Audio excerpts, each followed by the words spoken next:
Dr. Aisha Mensah stepped out of the crisp morning air into the gleaming foyer of the Fraunhofer Institute's Clean Energy Division on Sonnenallee, her heels clicking on polished limestone tiles. She carried a slim portfolio under one arm. Inside, precision blueprints of her novel hydrogen polymer fuel cell stack, and in her free hand, an access card freshly issued by her department head just days before. On the wall opposite the security desk, a digital display cycled through headlines about Berlin's drive to carbon neutrality. Aisha smiled, imagining her design powering the city's buses, and perhaps even the U-Bahn one day. Approaching the badge reader beside the sliding glass doors, she lifted her card to the sensor. A brief green light should have followed, but instead the panel glowed uneasy red. She tried again. Still red. Frowning, she looked up to see the security officer, a tall man in a navy blazer, studying her through mirrored sunglasses. He pressed a buzzer, and the doors failed to budge.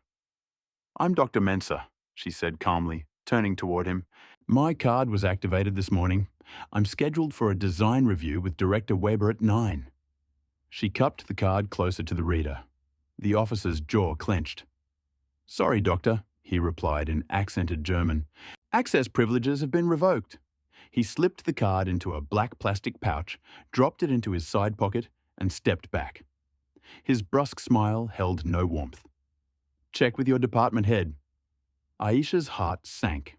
She lifted her eyes to the glass doors, through which colleagues in crisp lab coats strode confidently toward fume hoods and spectrometers. She opened her mouth to protest, but he turned away, focusing on a clipboard of visitor logs. The electronic doors whispered closed behind them when staff passed, sealing her out. She pressed her palm to the cool glass, as if willing it to open. Through her visor's reflection, she saw her own incredulous eyes. Eyes that only a week earlier had danced with excitement at a successful high-pressure test. Now they brimmed with urgent questions. Had someone stolen her work? Was it corporate sabotage? Or had her status as an international postdoc suddenly made her outsider? Taking a breath to steady herself, Aisha turned and exited the foyer, portfolio clasped tight. The janitor rounding a corner gave her a sympathetic nod as she passed. Outside, the September sky was still a pale blue, the morning sun climbing over the brick facade. She dialed her department head's number, but it went straight to voicemail. She crossed Sonnenallee into the side street, past cafes just unfolding their awnings and cyclists weaving between tram rails. Each step away from the institute felt like walking backward through weeks of toil. Microscopic membrane fabrications, sleepless nights debugging electrolyte concentrations, and triumphant data charts that proved her stack outperformed every benchmark. Now, like a ghost, she was locked out of the very lab where she had breathed life into her breakthrough. At the curb, she sank onto a bench beneath a linden tree, her mind racing. She opened her portfolio, tracing a fingertip over the cover page emblazoned with the Fraunhofer logo and her name. Somewhere inside, behind those doors, lay the clean benches and high-precision pumps she needed to finalize her design, and the support of senior scientists who had championed her for months. But standing there, cardless and unwelcome, Aisha felt a steely resolve ignite beneath her shock. If the institute would not open its doors, she would find another way to prove her fuel cell's power. Berlin's clean energy future could not be held hostage by bureaucracy or bias. Gathering her portfolio to her chest, she rose, shoulders squared, and began walking toward Kreuzberg, where a new workshop and a new chapter of innovation awaited her.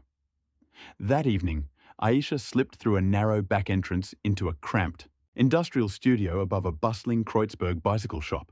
The space was barely more than a single rectangular room, its concrete floor stained with oil drips, exposed brick walls lined with rusted pipe racks, and a single overhead fluorescent tube flickering in protest. She and her two former graduate students, Lena and Matteo, had wheeled in 3 sturdy workbenches earlier, each fashioned from salvaged scaffolding planks and heavy-duty sawhorses. Under the harsh glow, Aisha uncovered her prototype fuel cell stack. A compact assembly of graphite bipolar plates, polymer electrolyte membranes, and custom stainless steel end plates, all meticulously machined at the Fraunhofer lab before she was locked out. She placed the stack at the center of the first bench and began reconnecting the precision pressure lines she had unhooked that morning. Lena calibrated the high-pressure hydrogen regulator, its silver gauge face gleaming, while Matteo carefully epoxied a cracked flow field channel using a two-part polymer he'd mixed in a battered enamel cup. Across the room, a tangle of power supplies, multimeters, and oscilloscopes formed a makeshift control station atop the second bench. Aisha arranged the instrumentation in strict order: ammeter to the left, voltmeter in the center, and a laptop standing guard to log every microamp and millivolt. She taped a hand-drawn flowchart to the wall, detailing the test protocol. Hydrogen feed at 2 bar, humidified to 80% relative humidity.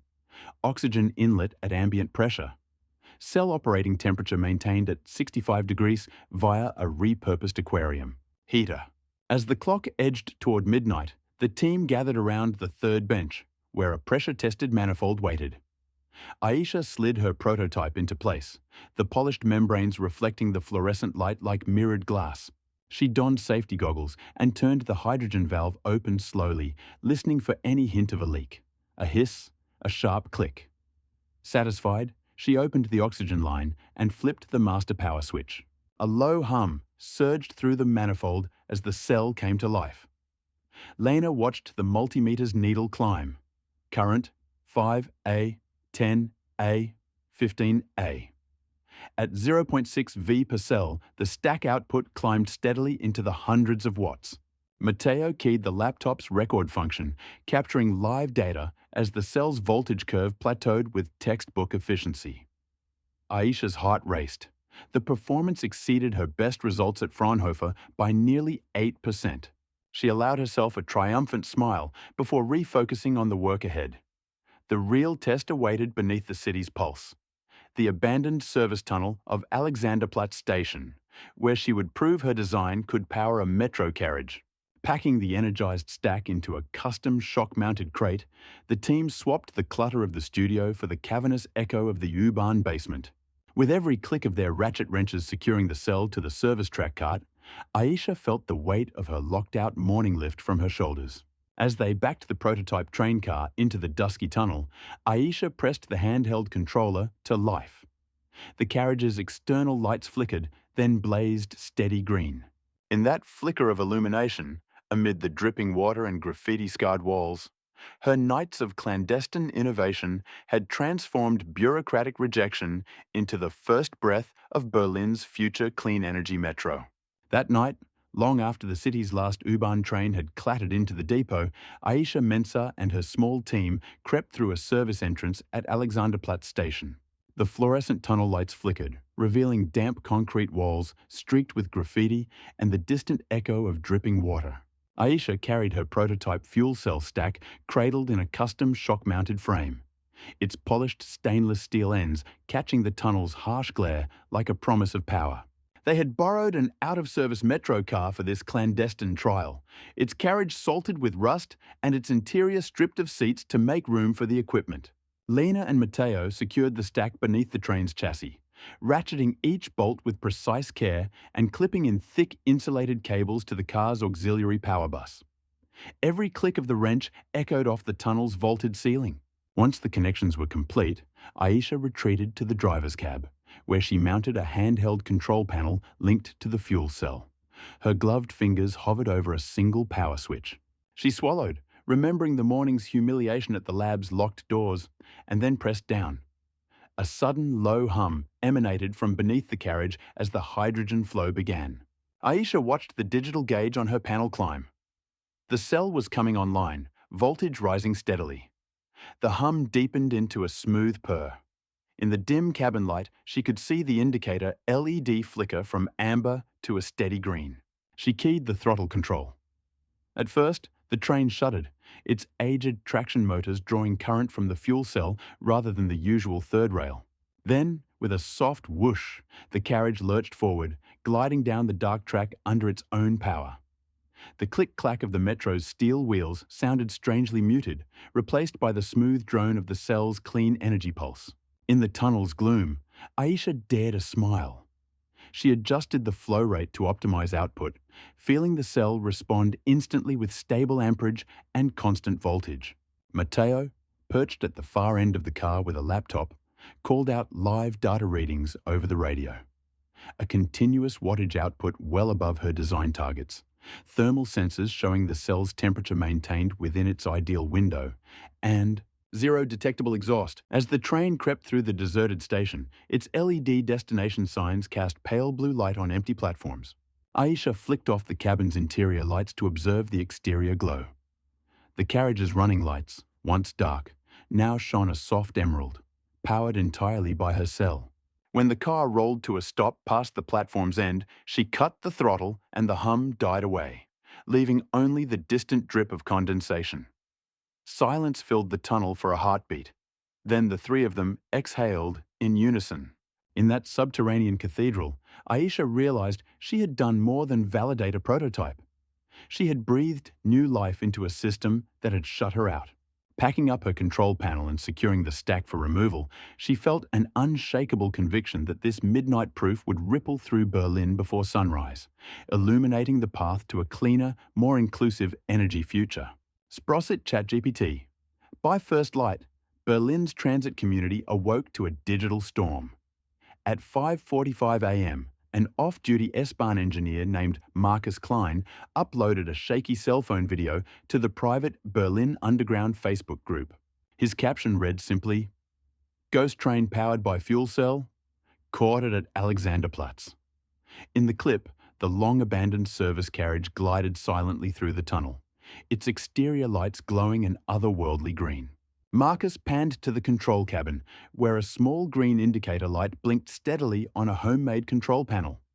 Within minutes, his post garnered hundreds of reactions and shares, spilling into public pages under the hashtag #ShockedGreenGhostTrain. By 7 a.m., the video had surged across Twitter and Instagram.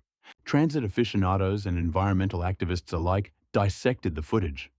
Some praised the innovation, tweeting, "Can't believe zero emissions," while others speculated about regulatory breaches.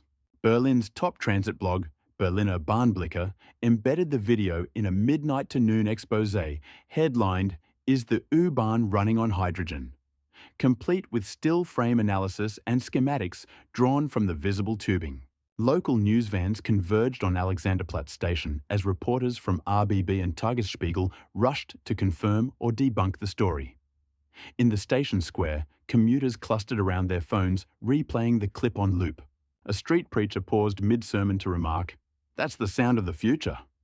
Nearby, a cafe owner brewed extra espresso to serve the growing crowd of tech bloggers and transit engineers who had gathered to witness the phenomenon firsthand.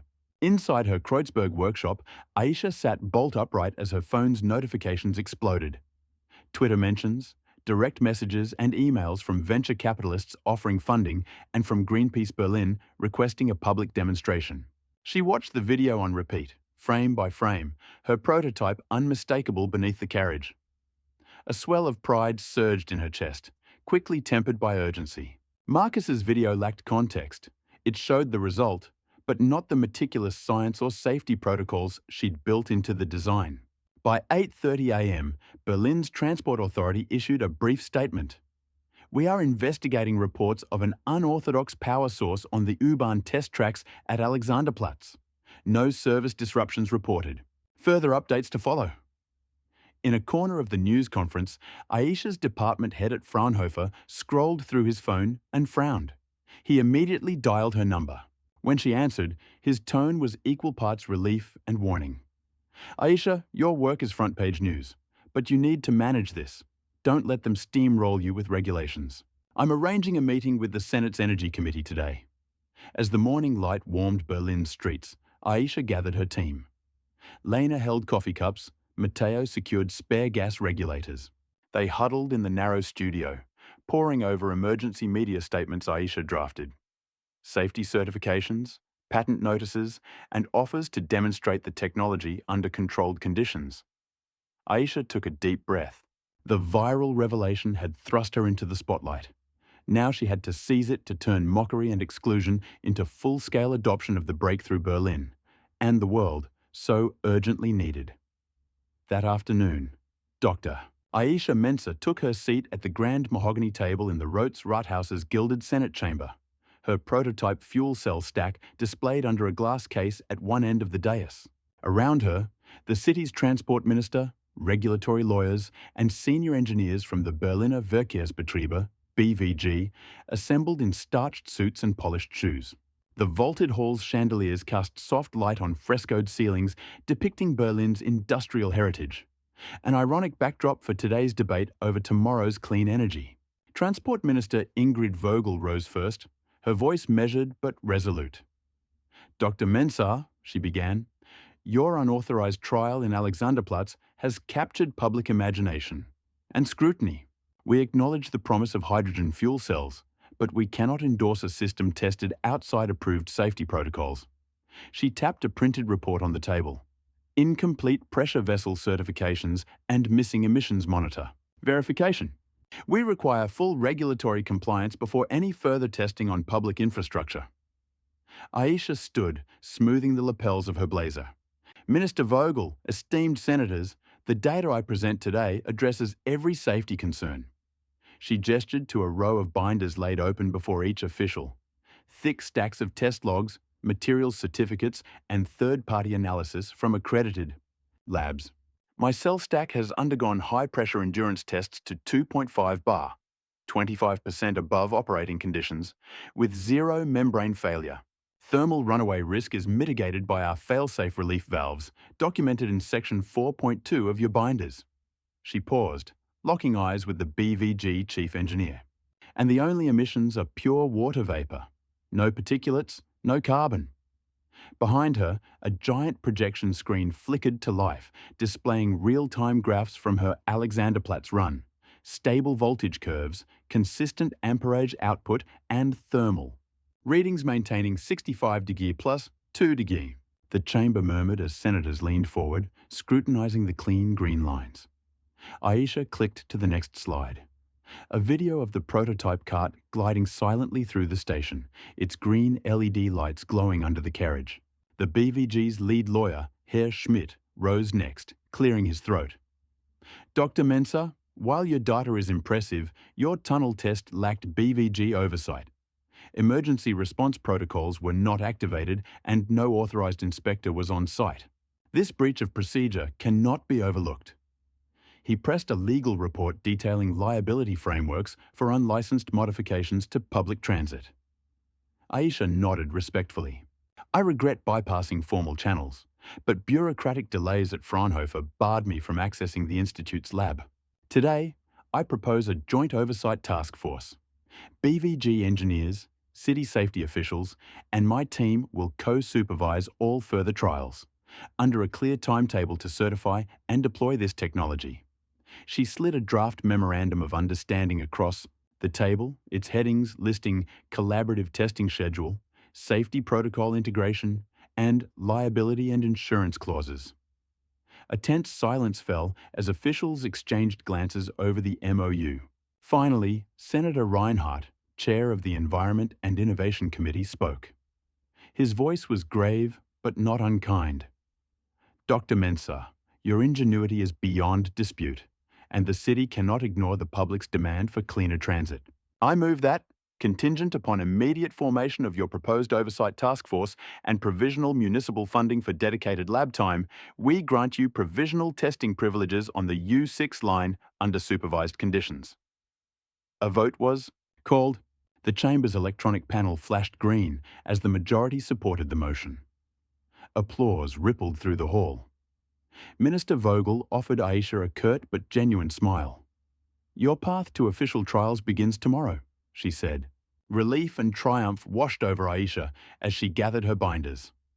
The locked doors of Sonnenallee would soon open again, but more critically, Berlin's clean energy future had moved from rebellion to regulation within these storied walls. Spracit ChatGPT.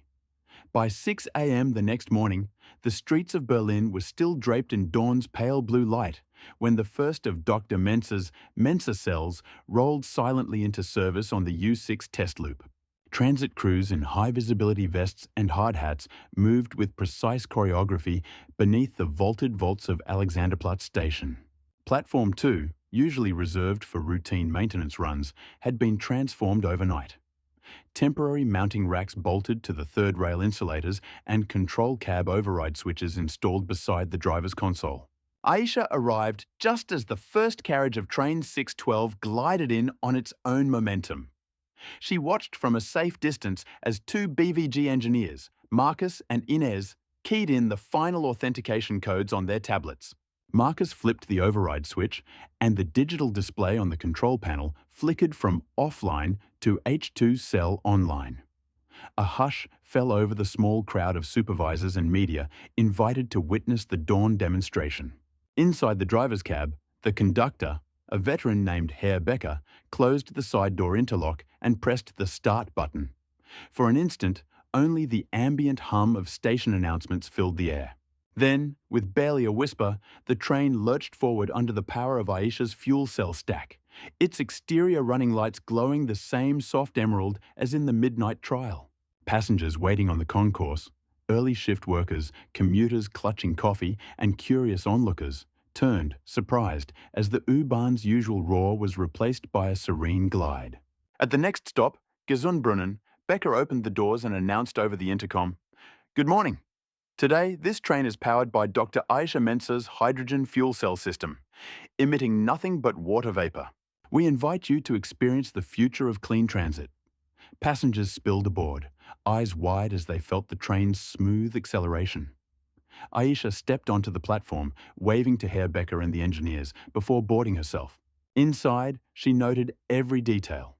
The subtle absence of the usual third-rail sputter, the soft illumination from the prototype's integrated indicator lights, and the calm murmur of conversation as riders marveled at the novelty. At Kurfürstendamm station, the train paused for a scheduled photo stop. Berlin's transport minister and a contingent of journalists climbed aboard, cameras flashing as Aisha guided them to view the compact fuel cell stack nestled beneath an access hatch in the carriage floor. She explained the cell's operation, how hydrogen stored in reinforced carbon fiber tanks on the roof fed the stack, how the only byproduct, pure water, was vented harmlessly beneath the train, and how the system's modular design allowed rapid maintenance swap-outs. As the train resumed its silent journey, the minister nodded appreciatively. Over the intercom, he addressed the passengers. "Ladies and gentlemen, today marks Berlin's first foray into zero-emission rapid transit. We thank Dr. Mensah and her team for lighting the way." By the time the U6 completed its test loop and returned to Alexanderplatz, word of the silent green train had spread across social media and the morning news. Commuters disembarked with smiles and applause, many lingering on the platform to watch it glide off into the tunnel. Standing beside the train's illuminated front panel, Aisha allowed herself a rare moment of quiet pride. The prototype she'd built in exile now powered real service trains, carrying Berliners to work without a trace of carbon. As the morning rush surged around her, she understood that she had not only unlocked the lab doors, but had ignited a city's journey toward a sustainable future. One clean, quiet ride at a time. At midday, on a crisp spring morning, Berlin's Hauptbahnhof Platform 11 bore witness to a historic moment: the inauguration of the citywide hydrogen-powered U-Bahn fleet. The station's glass canopy shimmered as dignitaries, engineers, and passengers gathered beneath a banner reading, "Berlin, first city in Europe to run entire metro on fuel cells." Dr. Aisha Mensah stood at a podium carved from reclaimed oak, her prototype, Mensah Cell, now certified and mass-produced in the adjacent factory district. She began by recalling her first locked-out morning at the Fraunhofer Institute, her voice steady over the hush of the crowd. 2 years ago, I was turned away from these tracks. Today, we drive forward on clean energy, proof that innovation cannot be confined by closed doors.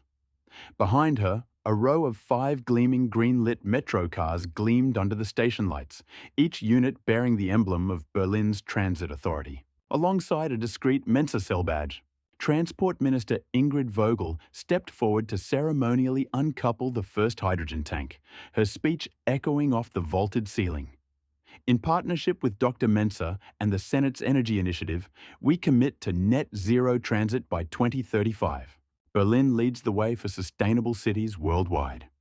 She handed Aisha a polished brass key, which Aisha inserted into the control console of the lead train. With a soft chime, the indicator lights shifted to H2 ready. Across the platform, hundreds of passengers, children with school satchels, elderly couples with shopping bags, tourists with cameras, stepped aboard, handed commemorative tickets stamped, with Aisha's signature. As the doors closed, the train glided forward in perfect silence, the only sound its gentle wheel track whisper. Aisha and Minister Vogel watched together, eyes bright, as the fleet rolled out under the station's grand arch.